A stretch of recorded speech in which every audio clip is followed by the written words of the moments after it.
Ayan, nandito tayo muli mga kainsan. Nandito tayo sa bahay ng nanay na amo natin, ano, nandito. At ayan, i-update lang po muna natin kung ano yung ginawa pala nila. Ilang araw din tayong hindi napunta rito dahil gawa ng tayo ay busy mga kainsan, ano. So ayan nga po, yung mga yung pala yung ginagamit nilang ladder. Letter A pa o pangalan, no. So ano nga ba yung ginawa nila ngayong araw? Ngayong araw po ay araw po ng Martes mga kainsan. Tapos ito nga pala yung ginawa nila, ayan. Nagpalitada sila dyan sa taas. Yan pala, oh. Tapos bali ito, natapos na rin to. Napalitadahan na rin pala ito. Yan. Natapos na rin to.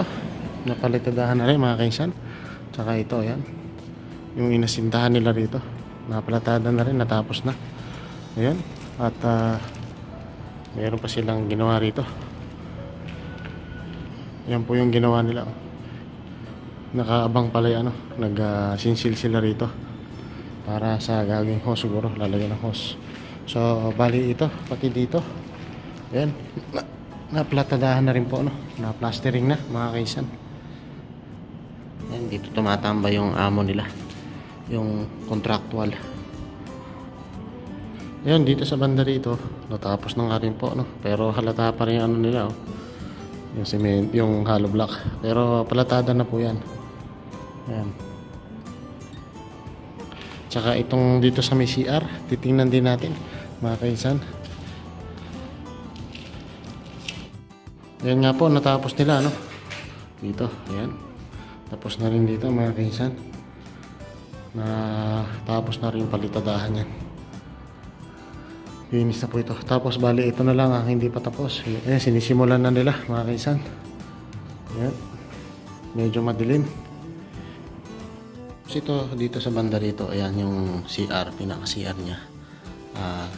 Patapos na rin mga kaisan, ayan, ito yung isang bathroom, yung isang CR, ayan, halos tapos na rin po yun, mga kaisan.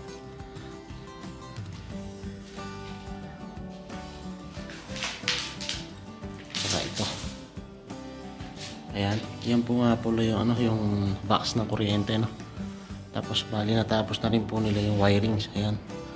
Yung wiring doon pinadaan sa taas. Ayun. Ayan. Sinorkat nila doon. Para madali nga naman butasan, So ayan mga kaisan. At pasensya na kayo, hindi tayo nakakapag-upload ng ating dito sa video. Dahil busy tayo, hindi lang tayo nakakapunta rito. So ayan, na-update na nga po natin mga kaisan. Nga po yung wirings, ayan, pinadaan nila doon, pinagapang. Ayan, ito po kasi yung dating AC, yung aircon. Tapos ayan, nilagyan na nila ng hose dito o ng flexible hose. Ayan, okay na. So medyo okay na rin po yan mga kaisan. At ayun nga mga kaisan, naway na gusto nyo pa rin ang ating simpleng video ngayong araw.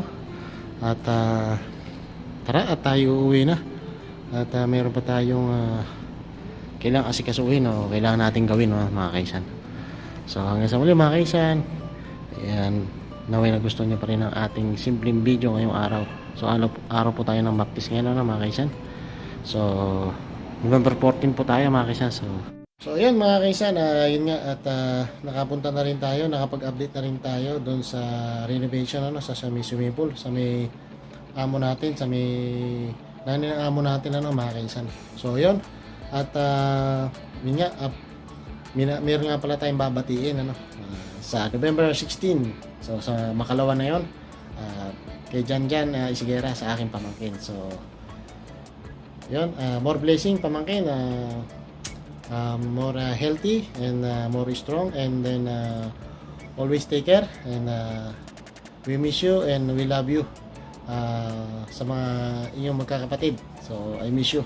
Saka siyempre si kuya, kay ate, so I miss you all. So yun nga mga kaisan, hanggang sa muli. Naway na gusto niyo pa rin ang ating simpleng video ngayong araw. Ingat and God bless po. Maraming salamat po sa walang sawang pagsuporta. So 256 pa rin po tayo subscribers. So paki-subscribe na rin po mga kaisan sa pakitulungan ng ating channel. So maraming salamat po. Salute po ako sa ating mga kapwa OFW. Ingat and God bless. Bye bye.